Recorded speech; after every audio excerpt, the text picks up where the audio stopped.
to all of your fellow Barangay Santo Niño fellow men.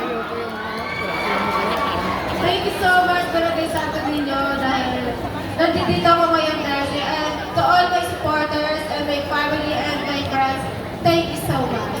All right. I think she's ready right now for that hashtag, Matthew. Please let our Binibini Santo Niño to pick her hashtag.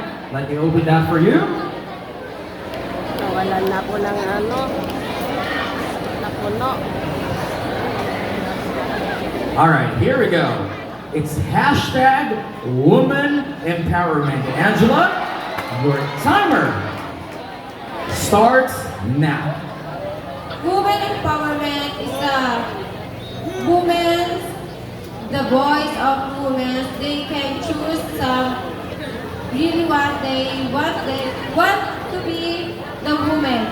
Hindi porket babae, wala nang kakayahan. Hindi katulad ng mga lalaki, nakukumpara sa ibang babae na wala nang kakayahan ng babae. Pero ngayon, ang mga babae ay may mas mahalaga kaysa sa lalaki. Pero hindi ko naman sinasabi na walang kakayahan ng babae.